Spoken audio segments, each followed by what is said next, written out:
Good morning. Happy Saturday. Today is Saturday, October 12th, and I am your morning witch.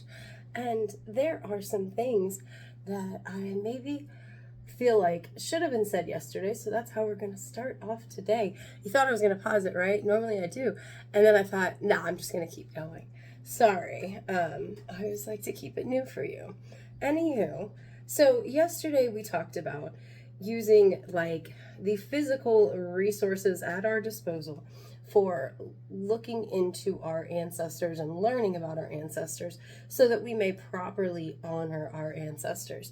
Now, one thing that I had said in a former video and a post, but I don't know that it came across in yesterday's video, is the act of learning about them, the act of finding out about your ancestors, the energy of that is veneration and honoring of your ancestors. And that energy is indeed itself the very first step in ancestral worship or ancestral honoring. So like, if you're like learning and you're like, this just isn't enough. No, I mean, it's the actual first step. Okay, so outside of that, one thing that I did not fully verbalize that I should have is you may not want to talk to your family members about your ancestors to find out about them. However, if it's not something where you actually just truly have no contact with these people, I highly recommend that be your first step, not just because it is the easiest way to gain some of that information, but also the act of talking about your dead loved ones and your ancestors with the family that shares those ancestors. That is honoring your ancestors. That is a step or a way of honoring the ancestors. Sitting around discussing your ancestors with your fellow family members, that is honoring the ancestors. That is a practice in ancestral worship, and that is a way of putting that veneration out there toward your ancestors. So like, maybe you really don't care about Auntie M that much, but like, if you have connection to Auntie M and you're not actually no contact with them, having that conversation with Auntie M honors great grandmother and great grandfather and, you know, all those other ancestors. If you are being or were raised by family that's like not your blood family, or you know, adopted you, what have you, all the things that I talked about yesterday with looking into those ancestors with your family members, so the people that raised you, i.e. the non-blood family, because family is family, like without blood being involved. Like, I have sisters that they're not my blood sisters, but I would take a bullet for them girls. Like, I love y'all. Because, like, here's the thing. If you are raised by this family line, most likely your parents that raised you think of you as family. And most likely those parents think of you as their grandchild.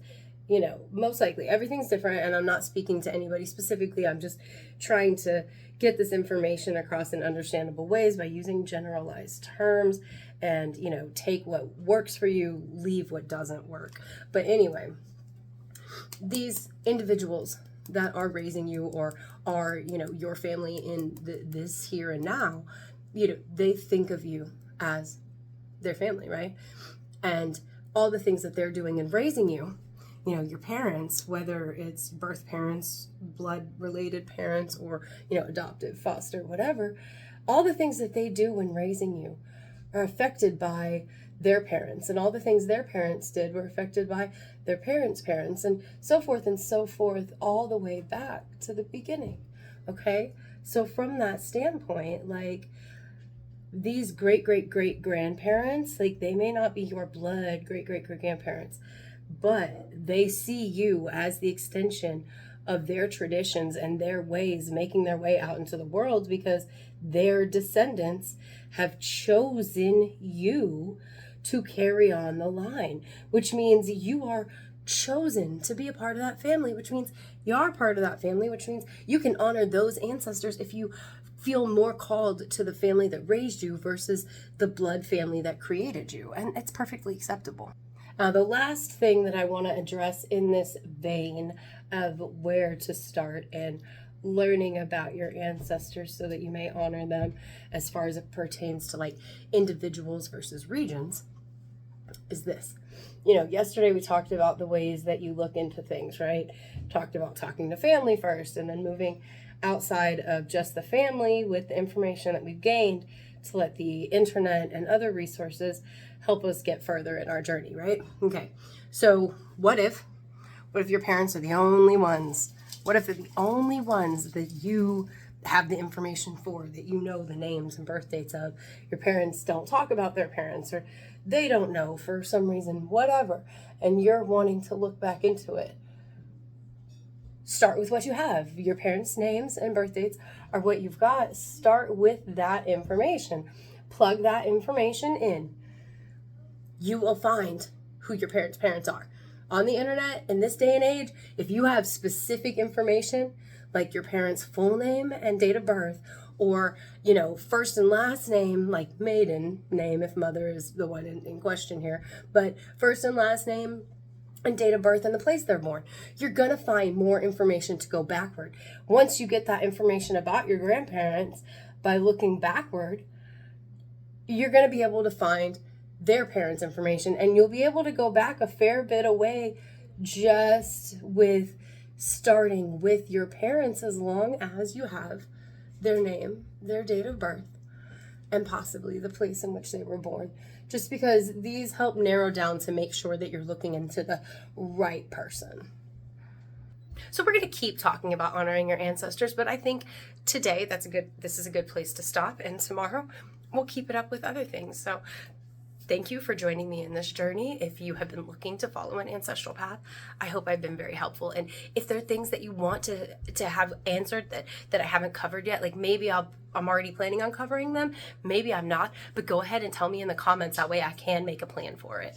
And happy spooky season, 'cause honoring the dead is for this time of year.